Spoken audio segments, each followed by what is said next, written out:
Como os decía, estas obligaciones son las que se circunscriben a las actividades que realizáis, que están sujetas a derecho administrativo, es decir, aquellas funciones públicas que vosotros realizáis.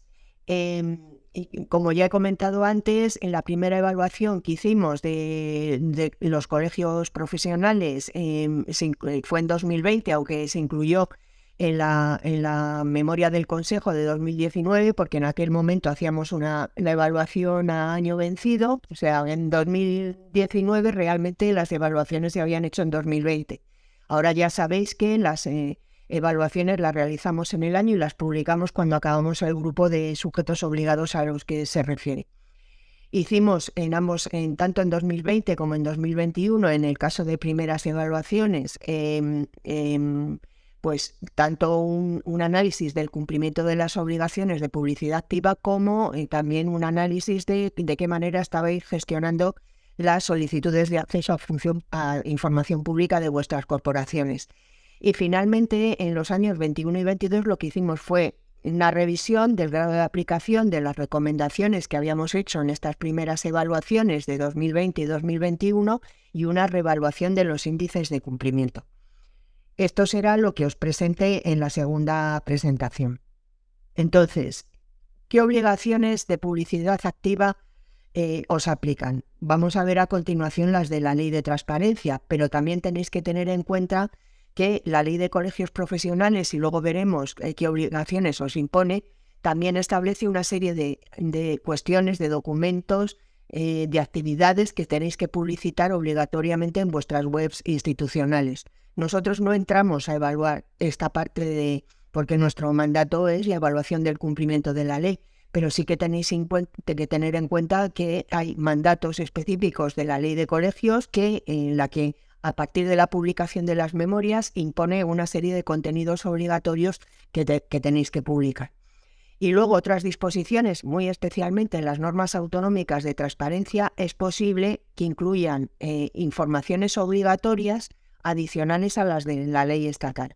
Yo aquí me voy a centrar exclusivamente en la ley estatal, que para nosotros es una ley de mínimos y que las comunidades autónomas han podido ampliar, y de hecho lo han hecho. La mayoría han aumentado mucho el número de informaciones obligatorias sobre las que prevé la propia ley de transparencia estatal.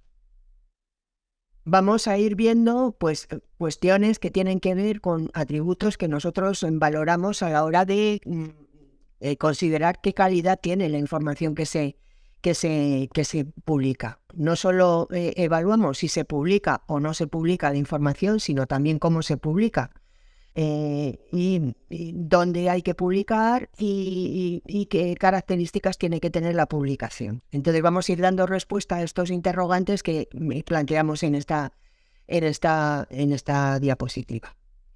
¿Qué publicar? Bueno, pues las informaciones obligatorias que os aplican a vosotros de los artículos 6 y 6 bis, que se refieren a la información institucional organizativa, ya que vosotros no estáis obligados a incluir información sobre planificación porque no tenéis la consideración de administración pública. Las obligaciones vinculadas a planificación sí se contemplan en la ley exclusivamente para aquellas organizaciones que, según la propia ley, se consideran administraciones públicas. Pero sí tenéis una obligación que viene determinada por la Ley Orgánica de Protección de Datos, que es la publicación del registro de actividades de tratamiento. Vosotros estáis dentro del ámbito de aplicación de esta ley y os incluyen junto a otras instituciones públicas dentro de la obligación de publicar este registro. Entonces, la primera obligación es las funciones que se desarrollan por los colegios profesionales. Esto generalmente se publica sin ningún problema, porque normalmente hay una página introductoria que suele explicar para qué, en el fondo es para qué está en este mundo esa corporación de derecho público, qué hace, qué actividades desarrolla, etc. La normativa de aplicación es normativa general. Nosotros aquí consideramos que hay que publicar dos tipos de normas. En el caso vuestro serían la Ley de Colegios Profesionales, que es la ley marco que regula el conjunto de actividades que desarrolláis, y en segundo término los estatutos de la propia corporación. Con eso estaría cumplida esta obligación. Estructura organizativa y organigrama. Aquí es muy frecuente que se confundan las dos obligaciones, de tal manera que hay ocasiones en las que se describe la estructura organizativa o se publica una relación de los órganos o de los niveles de la estructura de esa organización, y con eso se da por supuesto que ya se cumple la obligación organigrama, y a la inversa también nos encontramos organizaciones que publican el organigrama y con eso consideran que ya han publicado la estructura organizativa. Son dos obligaciones diferenciadas. Por un lado, lo que se pide es una breve, simple, nada compleja descripción de cómo se organiza ese colegio. Tiene una junta directiva, una asamblea, una estructura de gestión con un secretario, la forma en que cada uno os organicéis de manera simple, sencilla, con un lenguaje lo más sencillo posible también. Y por otra parte, hay que publicar el organigrama, que el organigrama se entiende es una representación gráfica. Al final lo que hacemos con un organigrama es representar las diferentes estructuras de esa organización y las relaciones de jerarquía que se producen entre los distintos niveles de esa estructura organizativa. Es decir, son dos cuestiones diferenciadas que en muchas ocasiones se confunden o se consideran que una subsume la otra, ¿no? Una siguiente obligación es la identificación de los responsables. Aquí normalmente lo que proponemos es, en el caso vuestro, obviamente las asambleas, si no me equivoco, están integradas por representantes de los colegios territoriales. Pero sí suele ocurrir que haya como una especie de comité ejecutivo, junta directiva, que cada colegio suele adoptar una denominación diferente. Se trataría de que estuvieran identificadas las personas que actúan como órgano de gobierno por delegación de la asamblea, que suele ser el órgano de gobierno máximo, y aquellas personas responsables de la estructura de gestión. Es importante incluir información de los dos ámbitos, estructura de gobierno y de gestión. Y por último, el perfil y trayectoria profesional de estos mismos responsables a los que identificamos previamente. Esta es una de las informaciones que menos se publica por parte de las corporaciones de derecho público. No sé por qué, por los colegios profesionales, pero sí se suele identificar a los componentes de la junta directiva y muchas veces también en el ámbito de la gestión, responsables de la gestión, pero sin embargo los perfiles y trayectorias profesionales es menos frecuente que se publiquen. Y por último, el registro de actividades de tratamiento, que aquí lo que establece la Ley Orgánica de Protección de Datos es que hay que publicar para cada una de las actividades de tratamiento que tengáis.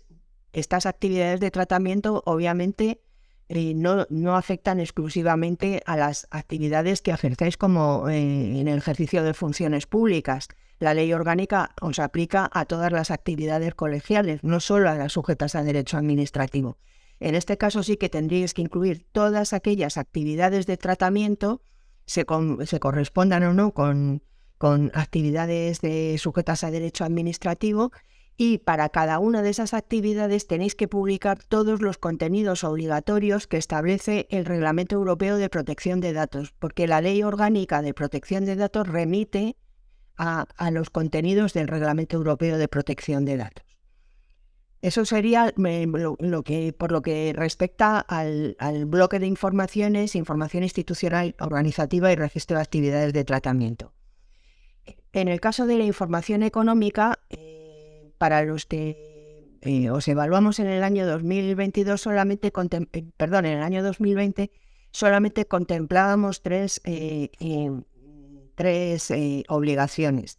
Contratos que en el caso vuestro son contratos adjudicados por administraciones públicas o que hayáis podido adjudicar vosotros sujetos a que sean contratos públicos, sujetos a la ley de contratos del Estado. Hay colegios que sí son poder adjudicador, hay otros que no. Entonces, eso sí que es una situación que no es generalizada y que, bueno, pues que en cada colegio en concreto, en función de si tiene la consideración o no de poder adjudicador, pues tendréis que publicar solo, si no lo sois, los contratos que os hayan adjudicado administraciones públicas, y si lo sois, pues esos y además los que vosotros hayáis podido adjudicar en régimen de derecho administrativo, en función de la ley de contratos del sector público. Convenios son los convenios suscritos con administraciones públicas.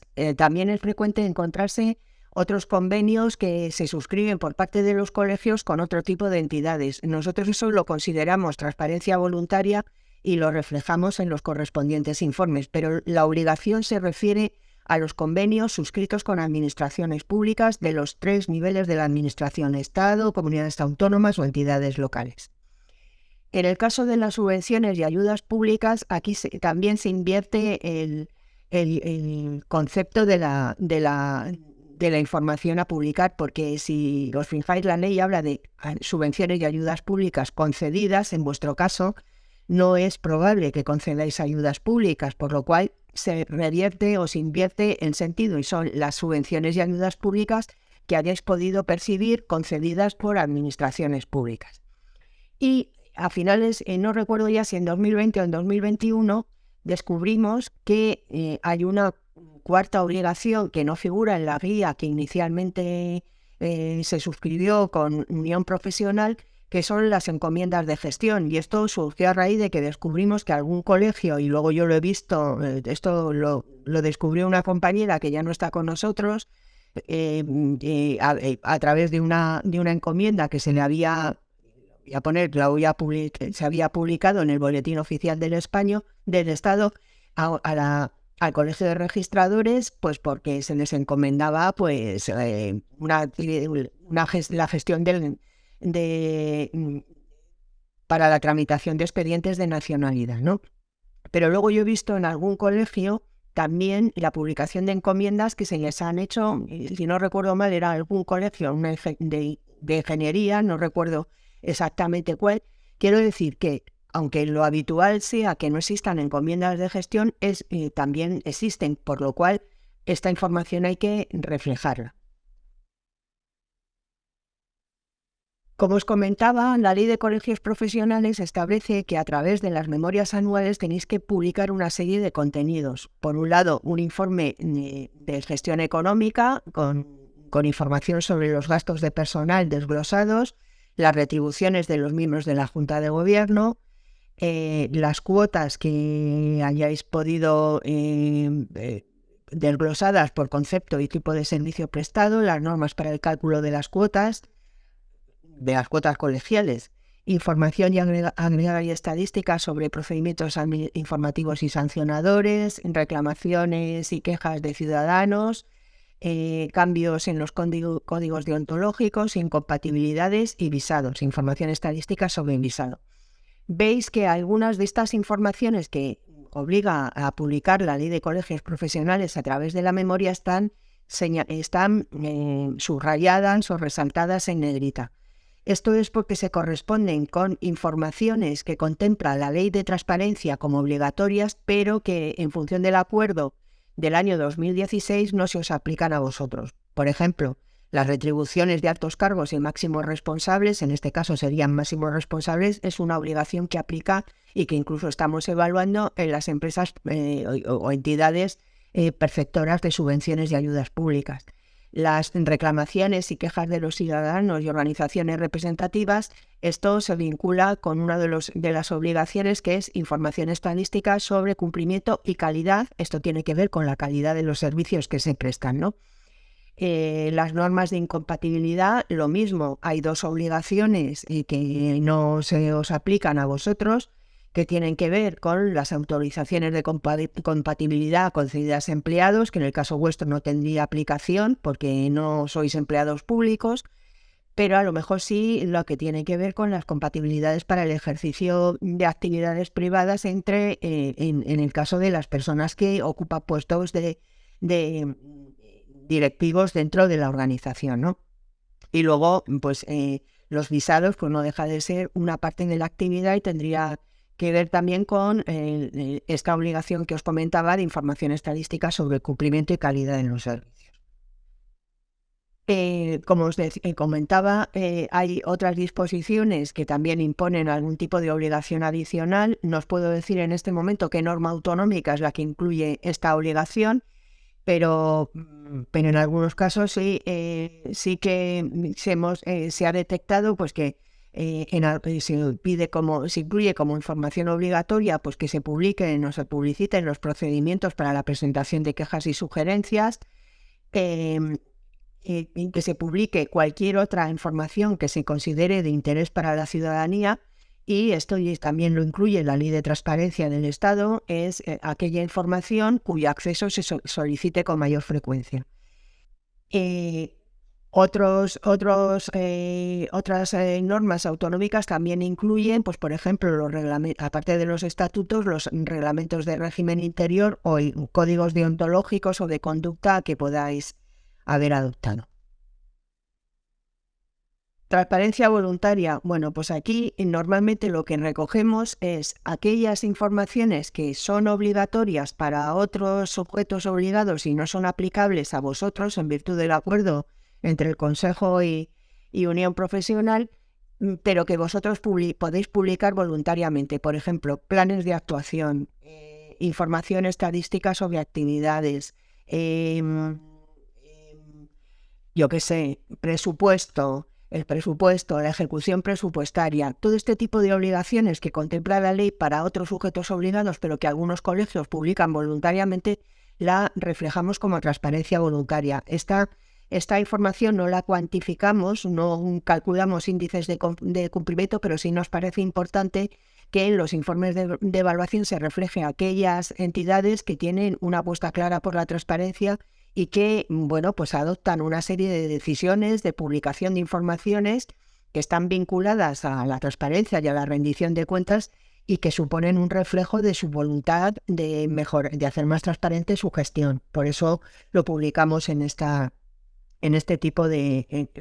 de este apartado de transparencia voluntaria. Luego, como os decía, pues es muy frecuente encontrar códigos de conducta, actas de las sesiones de los órganos de gobierno, en normativa de régimen interior, que tampoco son informaciones que contemple la ley, pero que bueno, pues que hay corporaciones que las publican. ¿Cómo publicar? Bueno, como os comentaba, nosotros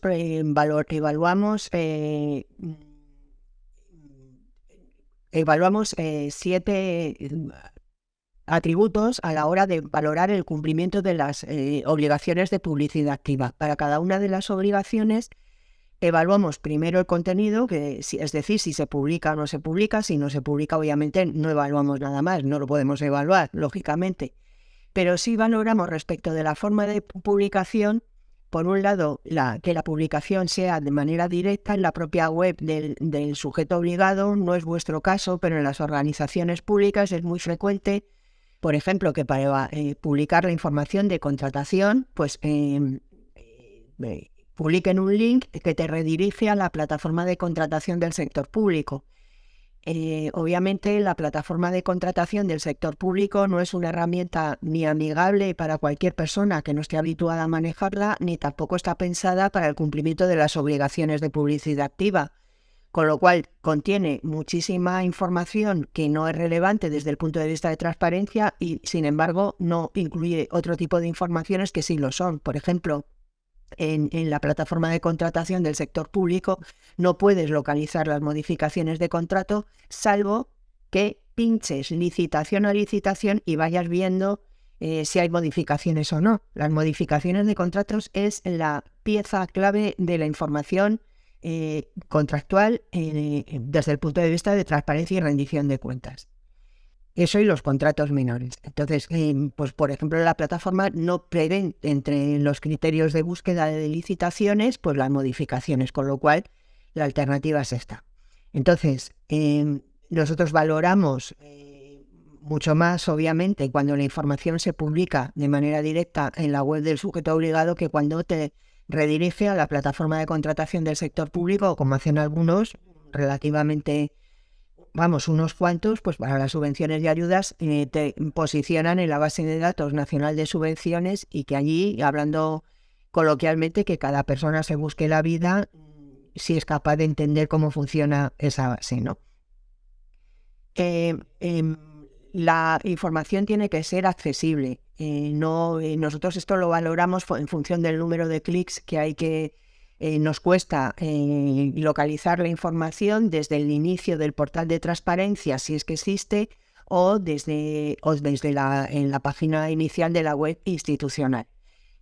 Vamos a revisar a partir del año que viene, yo espero que esté ya nuestra herramienta informática de evaluación disponible, y entonces vamos a revisar y vamos a añadir algún criterio más a la hora de medir la accesibilidad y más orientado al criterio o al concepto de usabilidad que accesibilidad. O sea que además de los clics incluiremos algún elemento más a la hora de valorar si realmente la información es accesible.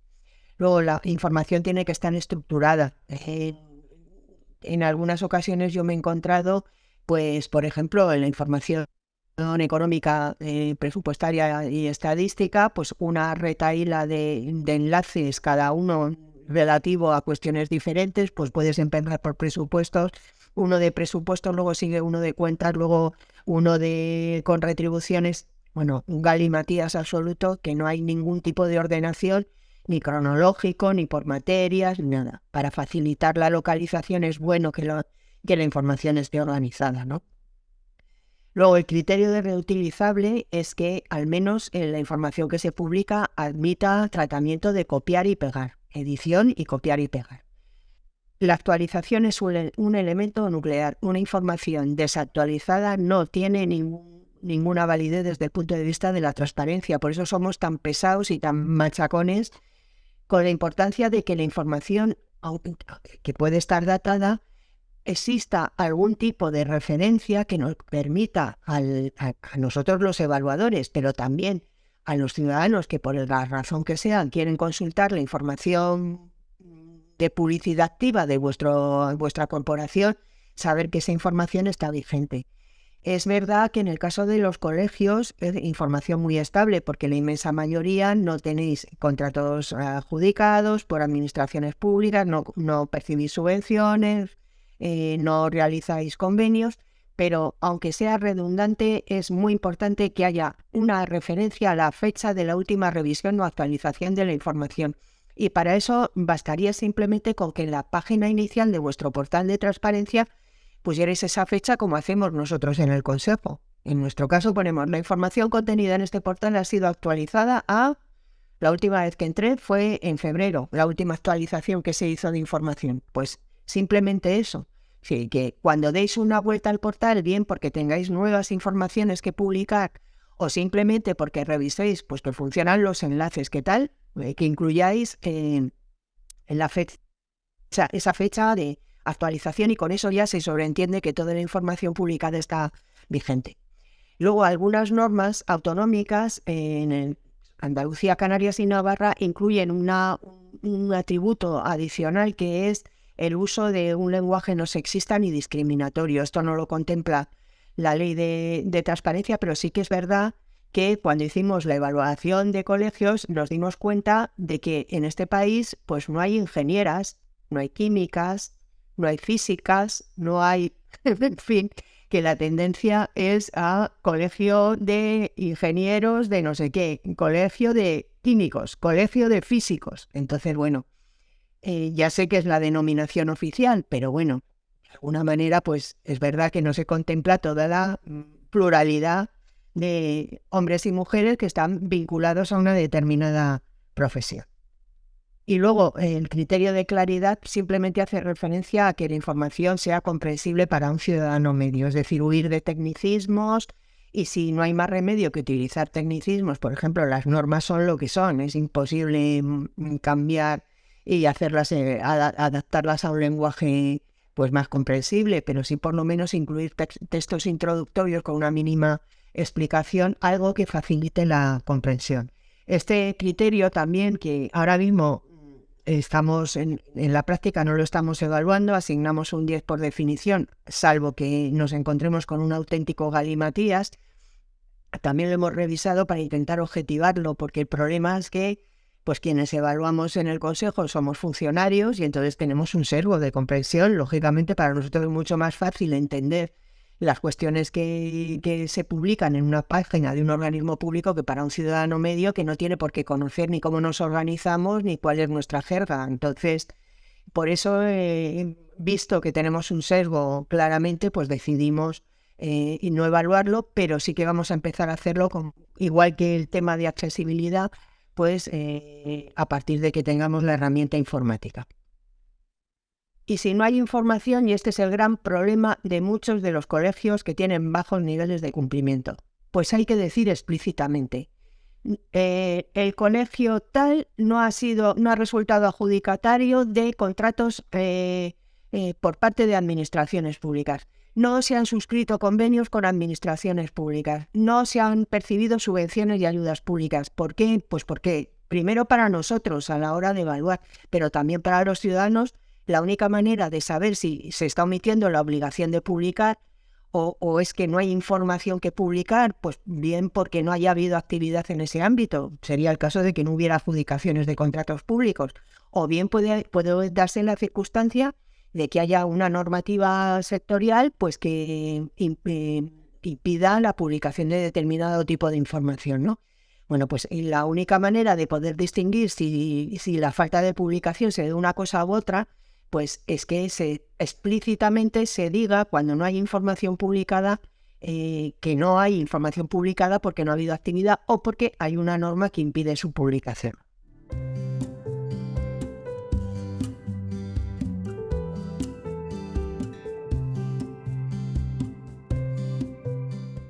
Bien, bueno, pues vuelvo a ponerlo en modo presentación. Como os decía, lo que voy a dar aquí son los resultados de las revisiones. O sea, no voy a hablar de las primeras evaluaciones, sino de las revisiones de la totalidad de los consejos que hemos evaluado o colegios nacionales que hemos evaluado en el año 2021 y 2022. Son 66 consejos y colegios nacionales. Evaluamos, aquí he puesto gestión del derecho de acceso, pero realmente no, eso lo evaluamos en las primeras evaluaciones, no en las revisiones. El ámbito objetivo de la evaluación son todas las obligaciones de publicidad activa y, bueno, pues como siempre hacemos a partir de la evaluación de los portales de transparencia o de las webs institucionales en el caso de que no haya portal. Bueno, pues la verdad es que en general os tengo que decir que ha mejorado todo lo que tiene que ver con localización y estructuración. Hay un 65% de corporaciones que tienen portal de transparencia. Respecto de 2020, en la evaluación 2021 aumentó también bastante la proporción de colegios, es decir, que hicieron caso a nuestra recomendación de que se habilitara un espacio específico para facilitar la localización de la información sujeta a obligaciones de publicidad activa. Luego seguimos con un porcentaje en torno a un tercio o más que, aunque tengan portal de transparencia, siguen publicando parte de las obligaciones, de las informaciones obligatorias fuera del portal. Aquí nosotros siempre recomendamos que se enlacen. No es necesario duplicar la información si tenéis un acceso que es habitual, más institucional, del consejo, el colegio, lo que sea, y publicáis, generalmente son informaciones del bloque institucional y organizativo, las tenéis publicadas en ese acceso. Desde el portal lo único que tenéis que hacer es enlazar a esas informaciones que son obligatorias. Por ejemplo, pues para la identificación de los responsables, pues enlaza a la información de identificación que esté en ese acceso de vuestra web, que no es el portal de transparencia, y ya está. Entonces, también, bueno, pues porque a priori parece que nosotros al evaluar ya sabemos que si no está en el portal, ¿dónde la tenemos que localizar? Pero a lo mejor los ciudadanos o los colegiados no. Y luego, en un 41,7% de los casos, la información, bien porque no hay portal de transparencia o bien porque lo que se publica en el portal es básicamente nada o muy poco, se encuentra dispersa en distintos accesos de la web institucional de los colegios, ¿no? Recomendaciones. Bueno, pues en promedio entre las dos evaluaciones se han aplicado el 45,1% de las recomendaciones que hicimos. Nosotros hicimos 612 recomendaciones y se han aplicado 276. Me preocupa mucho que casi un tercio de los colegios evaluados no han aplicado ninguna de las recomendaciones derivadas de ambas evaluaciones, ¿no? Y en este sentido tengo que decir que el peor desempeño se ha producido entre los 20 colegios que evaluamos por primera vez en 2021 y hemos revisado en 2022. Tienen un nivel un porcentaje de corporaciones que no han implantado ninguna evaluación más alto que este 32%. También en el modo contrario, pues tenemos casi un 37, más un 38% que han aplicado el 80% más, ¿no? En cuanto a los contenidos ya por bloques de obligaciones, bueno, pues en promedio se publica el 67,2% de los contenidos obligatorios. Los principales déficits, ya os lo he comentado, se centran en los organigramas por la confusión entre organigrama, descripción de la estructura organizativa o porque no se publican. Perfil y trayectoria profesional, y luego el registro de actividades de tratamiento, que aquí tenéis que tener en cuenta que esto no solo implica un incumplimiento de la ley de transparencia, esto implica también un incumplimiento de la ley orgánica de protección de datos, con lo cual, bueno, pues se debería hacer un esfuerzo. Y como veis, hay una diferencia sustancial entre las 46 corporaciones que evaluamos por primera vez en 2020, revisamos en 2021, y las evaluadas por primera vez en 2021 y revisadas en 2022. Pues casi 18 puntos porcentuales de diferencia en cuanto a la publicación de contenidos obligatorios, en algo que quiero decir que esto es información que habitualmente se tiene, ¿no?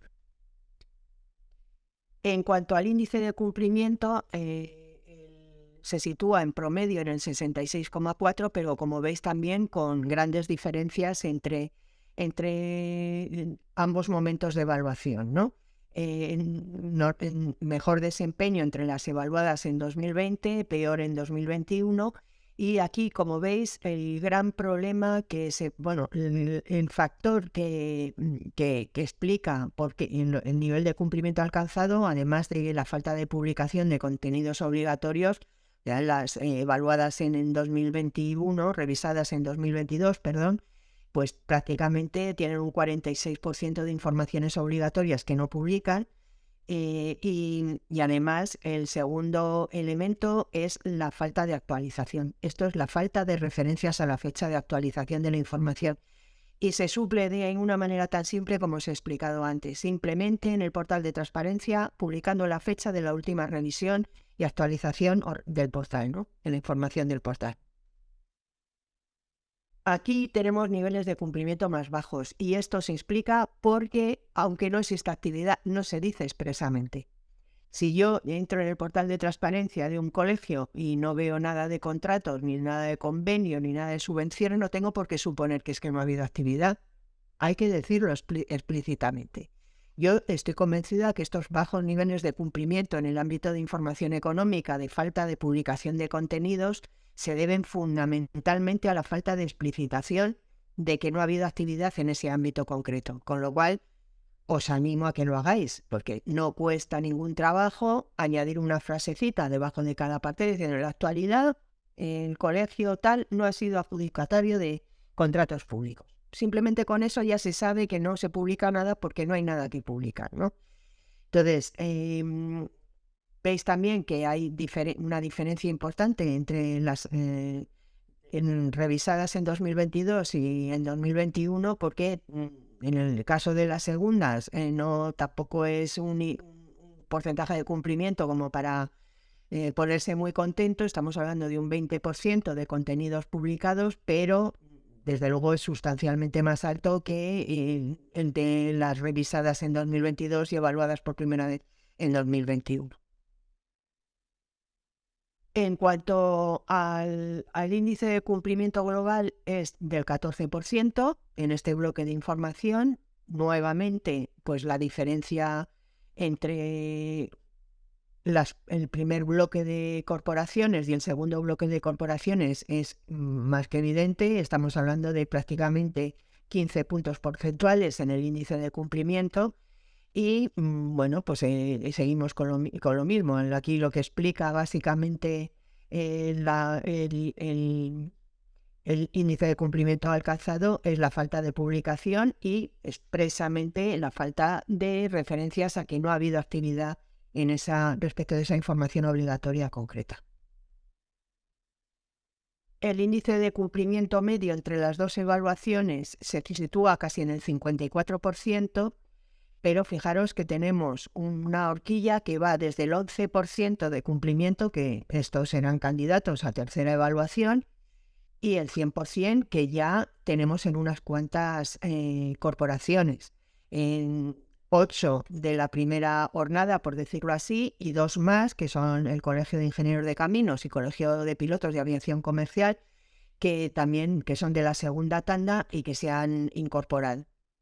Entonces, y luego tenemos bastantes colegios con índices solamente reflejado aquí, aquellos que están con un 100% de cumplimiento, pero fijaros que entre el 75 y el 100% tenemos un 30% de los consejos, o sea que no está mal, ha habido una mejora importante, pero todavía, como decía Dolores al principio, tenemos un camino por andar y tenemos un margen de mejora importante, ¿no? Fijaros que hasta el 25% tenemos un 11% de colegios, del 25 al 50 un 14, del 25 al 50 un 45 y luego pues todavía del 50 al 75 tenemos un 11%, ¿no? Entonces, bueno, pues que es importante pues que apliquéis todo lo que estamos comentando, porque aquellos colegios, no he hecho los cálculos para ver el incremento, vamos, tengo los cálculos hechos, pero no los he reflejado aquí. Aquellos que han aplicado un mayor volumen de recomendaciones, ¿qué impacto ha tenido en su índice de cumplimiento? Os garantizo que altísimo. O sea que esto es así, quienes desde la primera evaluación a la revisión pues alcanzan cumplimientos del 80% más es porque han aplicado muchas recomendaciones. Bueno, y el índice de cumplimiento, bueno, pues ya aquí veis los resultados globales y nuevamente pues es, aparte de la falta de publicación de contenidos obligatorios, los temas de actualización, de falta de referencias a la fecha de actualización o de revisión de la información.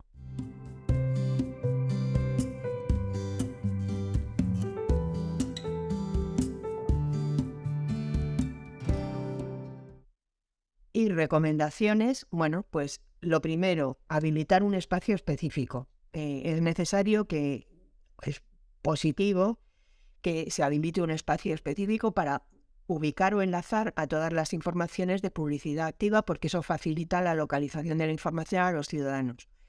Es bueno que se organice la información conforme a la ley de transparencia, porque los ciudadanos parece lógico pensar que la referencia que tienen van a buscar un bloque de información institucional y organizativa y un bloque de información económica, y dentro de esos bloques, pues aquellas obligaciones que la ley vincula a cada uno de ellos, ¿no?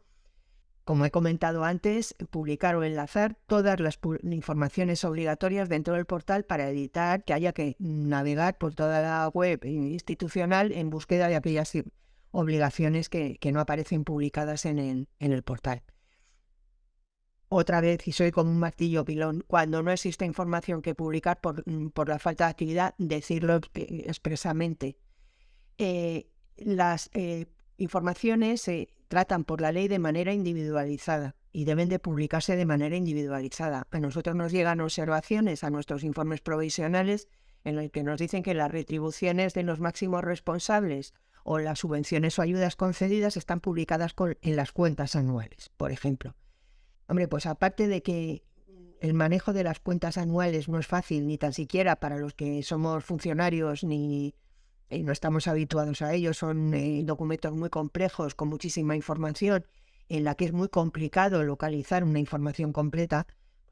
Aparte de la dificultad de accesibilidad a la información que implica esto, es que no tiene por qué publicarse la información de una obligación a través de la publicación de otra. Cada información tiene que publicarse individualizadamente independientemente de los documentos que se utilicen para publicar información de otras obligaciones, ¿no?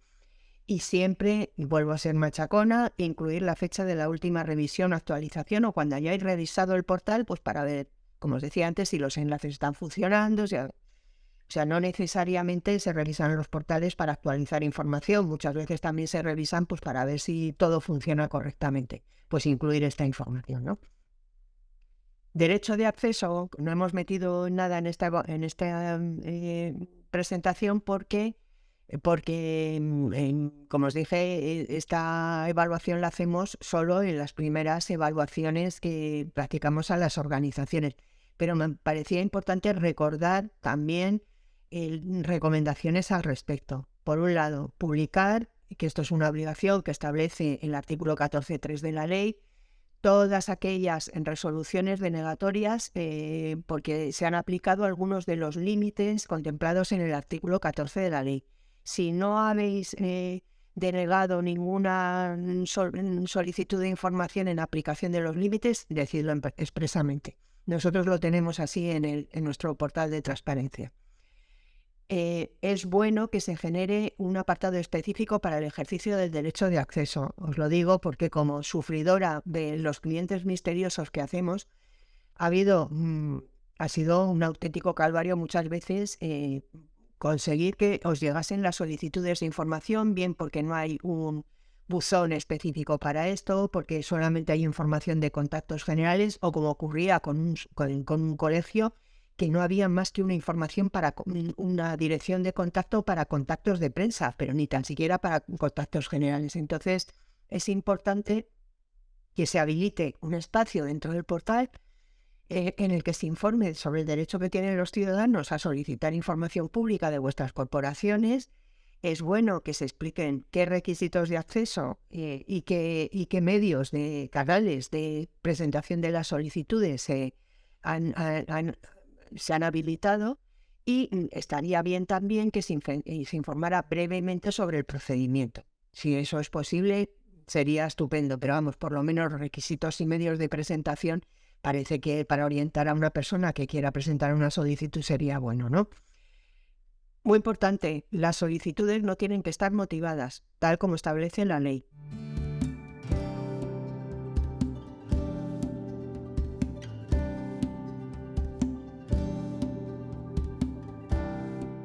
Me pidieron que os mostrara, sin entrar en exagerados detalles, pero sí ver las posibilidades que nos puede dar o os puede dar la sede electrónica actual que hemos puesto en marcha a partir de este mes de diciembre.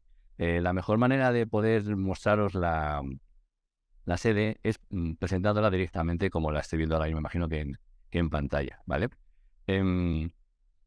Esta es la pantalla principal de la sede electrónica. Si os fijáis, la dirección web es fácilmente accesible porque el nombre que tiene es sede.consejo de transparencia, todo seguido, y luego el acrónimo típico de gov.es, que son lo que hace referencia a cualquier sede o cualquier entorno que tiene que ver con la Administración General del Estado.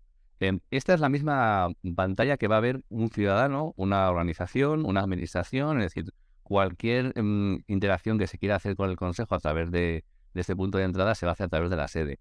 Es importante no confundir la sede con el portal del Consejo de Transparencia. Es otra cosa distinta. Una cosa es el sitio web donde nosotros tenemos información de la propia actividad del Consejo y noticias y demás circunstancias.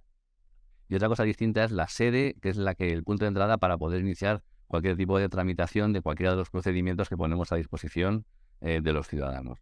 Si os fijáis, la sede principalmente tiene un apartado que pone información general, y esta pantalla ya te va mostrando el catálogo de trámites, entre los cuales destacan dos en concreto, que son los procedimientos estrella que tenemos en el Consejo, que son los que se denominan reclamación.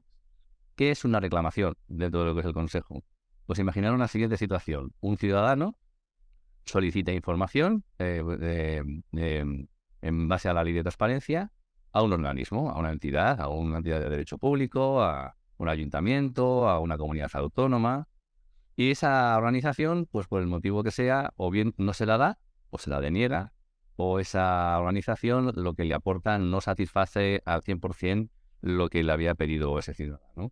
Entonces, el ciudadano tiene derecho a interponer ante el Consejo una reclamación, que lo haría a través de cualquiera de estos dos trámites.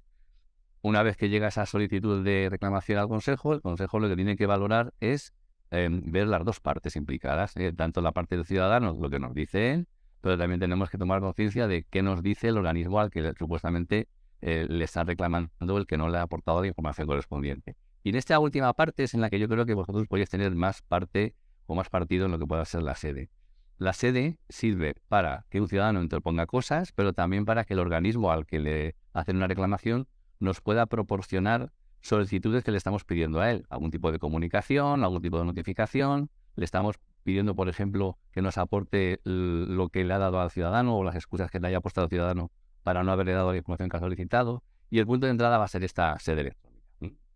Me voy a referir a cómo se entra en la sede electrónica, cómo realmente hay que acceder a esta sede electrónica. Y es importante destacar lo siguiente. Para que podamos actuar en la sede hay que identificarse. Y la única manera para poder identificarse en el caso de corporaciones es utilizando un certificado de representación. Voy a ver si puedo poner en marcha en un detalle, un momentito, para que podamos ver un poco esto que voy a poner.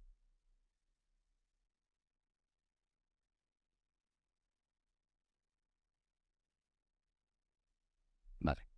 Fijaos este detalle. Esta es una imagen en la que realmente alguien con un certificado de representación ha entrado en la sede. Luego os diré cómo se hace.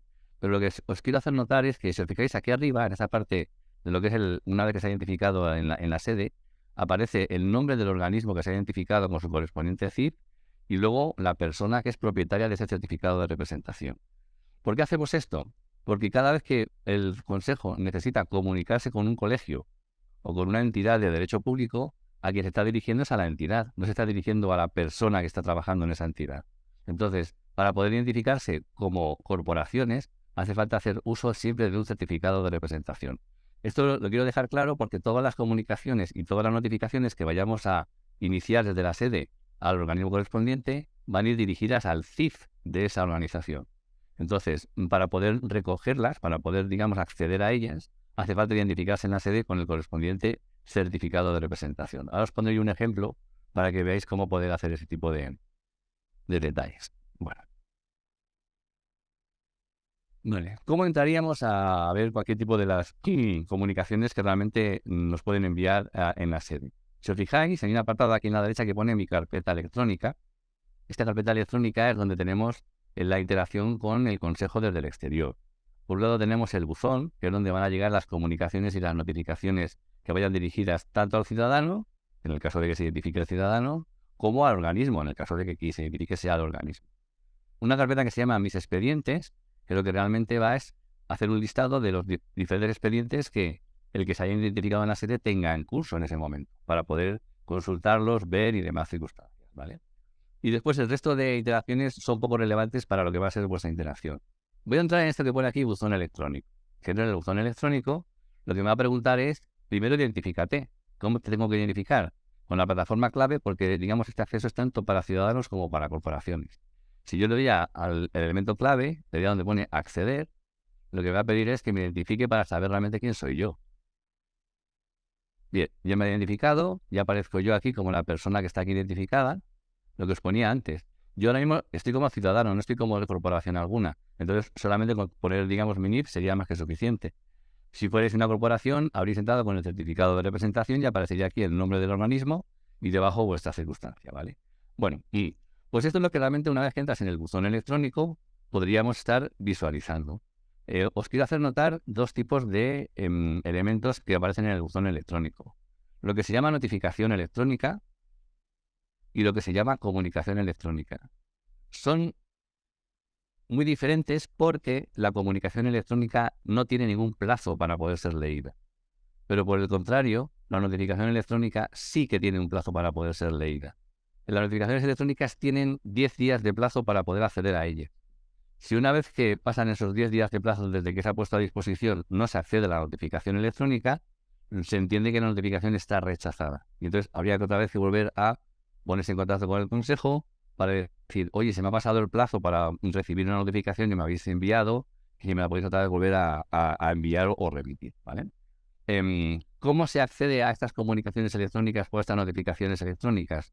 Lo primero que hay que darse cuenta es de que si os fijáis aquí en esta parte aparece un tic verde, que antes de poder leer lo que me están comunicando o lo que me están notificando, tengo que darle aquí al tic de recibir, porque de esa manera queda constancia de en qué momento yo he autorizado a poder leer o bien la comunicación o bien la notificación. Insisto, y es muy importante esto, la comunicación no tiene plazo, la puedo ver dentro de un año si es preciso y no pasa absolutamente nada, pero la notificación sí que tiene plazo realmente, ¿vale?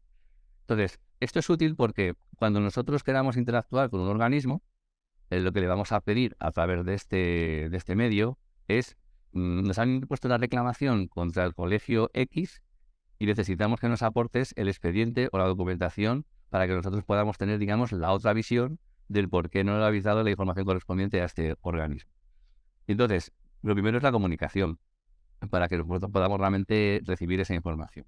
Cuando resolvemos, cuando ya realmente se hace todo el equilibrio y vemos realmente cuál es lo que hay que resolver, notificamos tanto al ciudadano como al organismo. Entonces, porque se hace una resolución, como bien ha dicho ahora en la primera parte del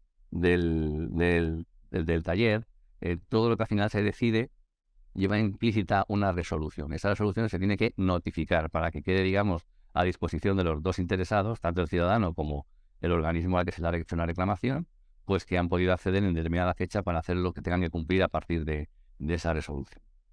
Vale, entonces, una vez que tú accedes a darle al botón de poner recibir, tú podrías entrar a ver el detalle de lo que se ha notificado. Aquí te aparecería en qué fecha se envió, te aparecería en qué fecha se ha dado tic a ese tic verde, a qué expediente corresponde esa notificación, y lo que pueda ser realmente ver el justificante del registro para que quede constancia de cuándo se ha podido ver. Y aquí lo que haríamos sería ver el documento que nos está aportando en este momento el Consejo de Transparencia. Bueno, esto sería un poco la forma de poder recibir informaciones. Ahora, la segunda parte es, vale, y si a mí el Consejo me está pidiendo que le aporte una documentación para que ellos puedan valorar realmente si el ciudadano tiene razón o no tiene razón a raíz de la reclamación, ¿cómo el organismo aporta ese documento? Bueno, pues lo más sencillo es que cuando tú accedes a ver una de estas notificaciones, hay un expediente asociado. Normalmente hay un expediente que es el que realmente involucra a ambas partes. Pues entramos en el expediente, haciendo clic en él, y una vez que entras en el expediente, si os fijáis, aparece un apartado que pone aportar nuevos documentos. Este sería el punto por el que el organismo correspondiente nos podría hacer llegar lo que le hemos pedido que nos entregue para que nosotros podamos hacer la valoración correspondiente. Si os fijáis, en este expediente aparecen los documentos que formen parte del mismo, es decir, que tenemos visibilidad sobre las cosas que nos afecten a cada una de las diferentes partes. El ciudadano puede ver lo suyo, el organismo reclamado puede ver lo suyo y puede aportar todo lo que se necesite en cada momento. ¿Cómo aportamos estos documentos? Pues, y este procedimiento es idéntico para cualquier tipo de procedimiento dentro del Consejo. En este caso es lo que se llama así, que es aportar nuevos documentos, pero si quisiéramos nosotros hacer algún otro tipo de los procedimientos que forman parte del Consejo, la manera de hacerlos sigue los mismos pasos. Los hago en un momentito para no aburrir mucho y así vais un poco viendo la descripción de cómo sería la aportación de un documento nuevo. Haciendo clic en él, nos aparece un formulario que lo primero que te hace es que, ¿quién eres? Si fuéramos un organismo, aquí aparecería el nombre del organismo. Pues yo, como me he autenticado como una persona normal y corriente o ciudadano convencional, aparece nada más que simplemente mi nombre. Me pregunta que cómo actúo en este trámite.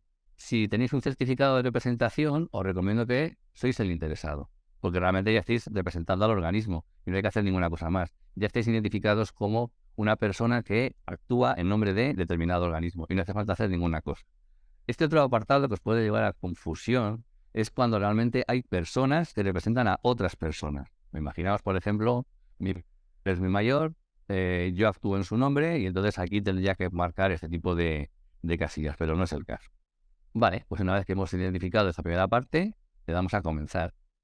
¿Qué me está preguntando aquí el sistema? Pues qué tipo de trámite es el que realmente estoy haciendo. Un trámite que se llama aportación de documentos. ¿Quién soy? Pues la empresa, el organismo, la entidad, el ciudadano o quien realmente esté interactuando para hacer esa aportación. El medio de notificación que tenemos que elegir para que realmente nos transmiten las cosas, en vuestro caso siempre tendrá que ser electrónica, porque sois sujetos obligados a comunicaros con las administraciones públicas por medios electrónicos. Entonces, ¿qué se os va a exigir? Y esto es muy importante. Un correo electrónico que además nos sirve a nosotros para, como cortesía, enviaros cada vez que hagamos algún tipo de comunicación o notificación, además, un correo electrónico a esa dirección para avisaros de que tenéis una cosa que recoger en la sede o una cosa que tenéis que capturar en tal sitio. Es decir, este correo electrónico para nosotros es de vital importancia y para los organismos también, porque es el aviso de cortesía en el que realmente os transmitimos que hay algo que recoger en la sede, más que nada para que tengáis conocimiento de que algo ocurre. Entonces, aquí podéis poner cualquier tipo de correo.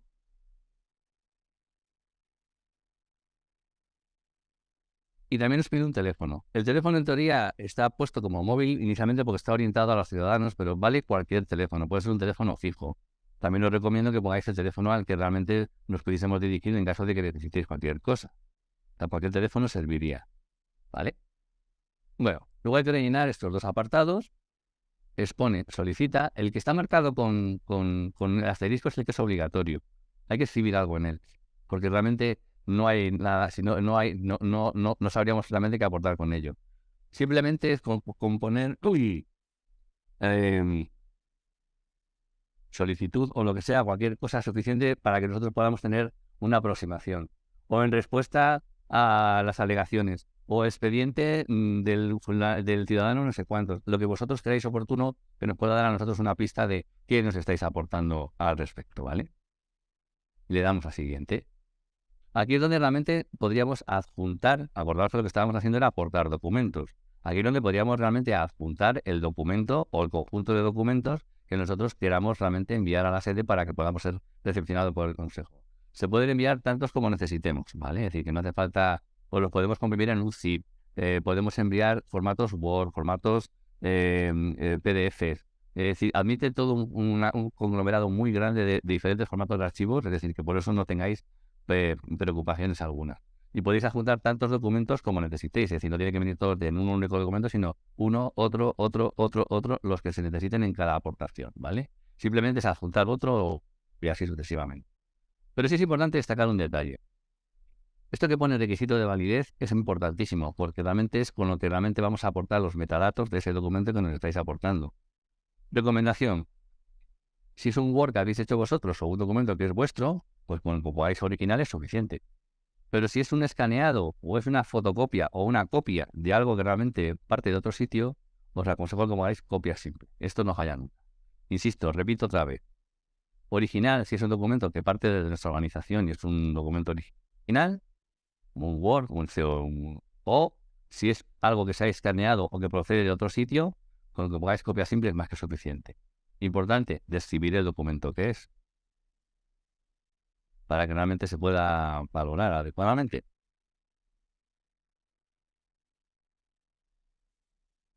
Y luego hay que seleccionar el fichero correspondiente. Vamos a ver qué podríamos poner por aquí. Tengo poca cosa ya aquí para poder poneros, pero bueno.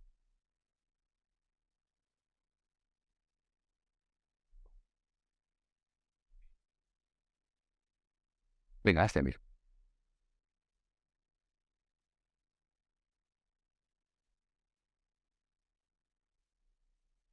Y ya está. Lo que te hace es que te adjunta el documento que se llama Moments Notice, copia simple, documento, y ya está. Eso es lo que podríamos hacer directamente. Entonces, cuando le demos al botón siguiente, lo que realmente va a hacer es aportar la firma del documento. Aquí tienes un resumen de lo que realmente ha sido, se marca esta casilla, se marca que declaro que es el cierto y se firmaría el documento. Yo no lo voy a firmar porque simplemente, bueno, lo voy a firmar, ¿por qué no? Se da igual. Es uno de los que tengo yo por aquí. Copia simple, copia simple, copia simple y lo firmamos. Y ya está. Su trámite se ha realizado con éxito, se ha hecho el resumen de lo que realmente hemos aportado. Aquí puedes descargar el recibo, es decir, el registro de entrada de lo que se acaba de aportar. Y aquí se puede descargar la instancia firmada de lo que yo que también acabo de aportar. Bien, esta sería la manera de poder aportar cualquier tipo de documentación que el Consejo solicite a alguno de los organismos que puedan participar en un procedimiento de reclamación. Y así sucesivamente. Una vez que tú ya has hecho ese tipo de informaciones, te puedes ir a tu carpeta electrónica. Aquí tenemos la consulta de expedientes, mi buzón.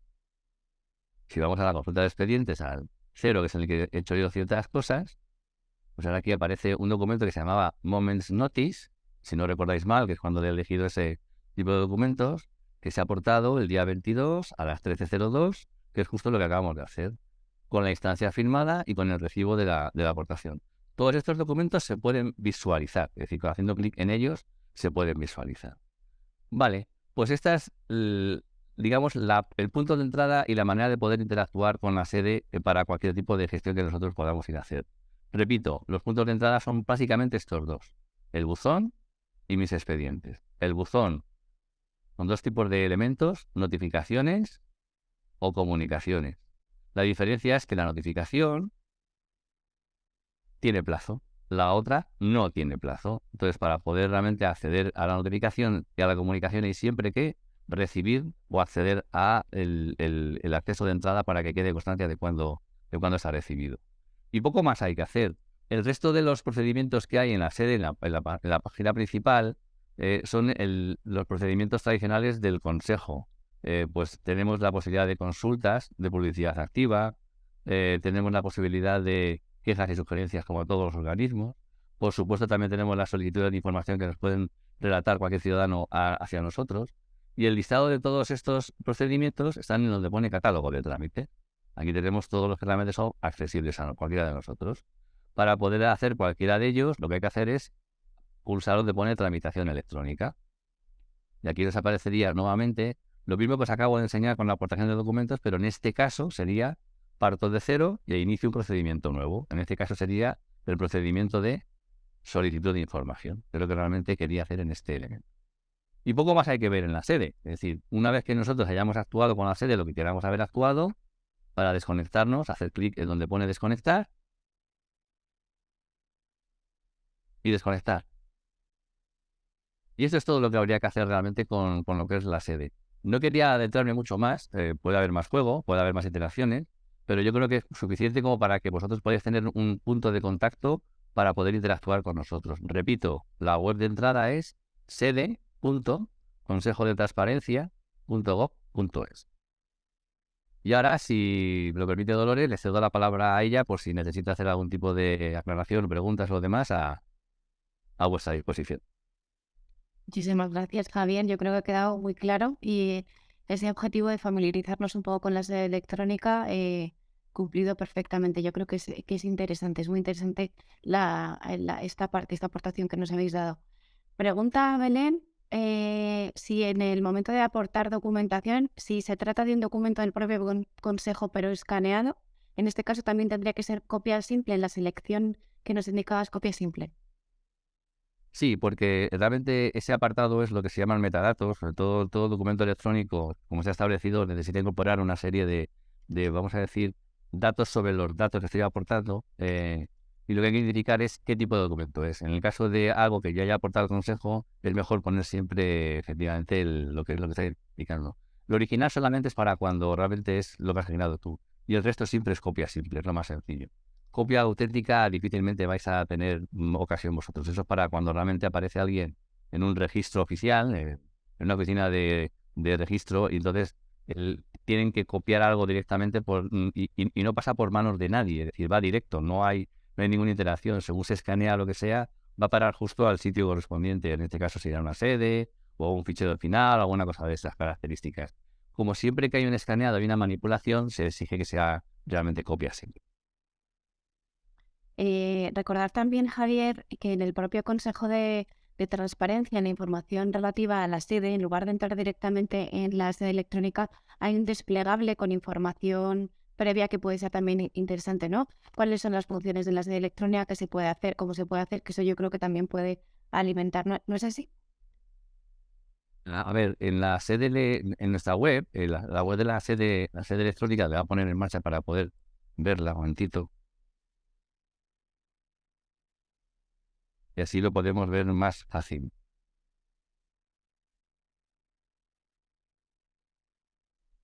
si quiere.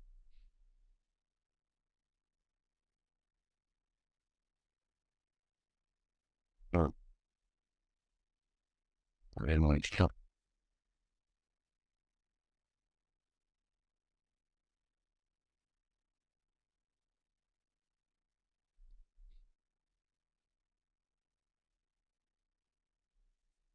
Está justo tardando en coger la página. Ya la tengo ya aquí en pantalla. Ya la puedo compartir. Dame un momentito. Ok, vale. Esta es la página web de la sede. Si os fijáis, aquí aparece un apartado que pone sede electrónica.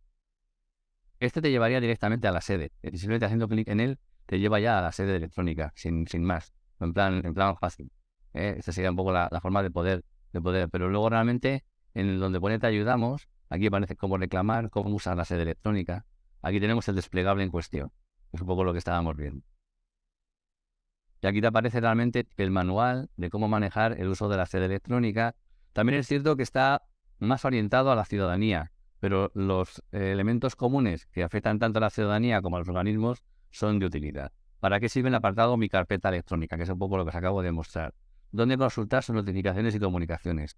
Es exactamente igual para el caso de un organismo. La única diferencia es que, insisto, en el caso de organismos hace falta hacer uso de un certificado que represente al organismo al que realmente la persona está actuando. Entonces esa es un poco la clave. Esos certificados de representación, que seguramente que alguien preguntará por ellos, hay dos tipos, son de representación jurídica o de representación de entidad no jurídica. En el caso de diferentes entidades, por ejemplo, en algunos de los ministerios con los que interactuamos nosotros, se han generado nuevos certificados de representación para determinados departamentos del ministerio. Ya no solamente es que la persona que pueda firmar los contratos correspondientes, que eso es algo más jurídico, que todos los sitios tienen que tener ese tipo de entidades sí o sí, pero hay otros que realmente simplemente están trabajando por ciertas labores y necesitan acceder a determinados sitios, pero en nombre del organismo, no en nombre particular, sino en nombre del organismo. En la Fábrica Nacional de Moneda y Timbre se describen todos los procedimientos y todas las formas de todos los diferentes tipos de certificados. Y uno de ellos es el certificado de representación. Os aconsejo que le echéis un vistazo y si tenéis alguna duda, no dudéis en poneros en contacto con nosotros para que os podamos orientar.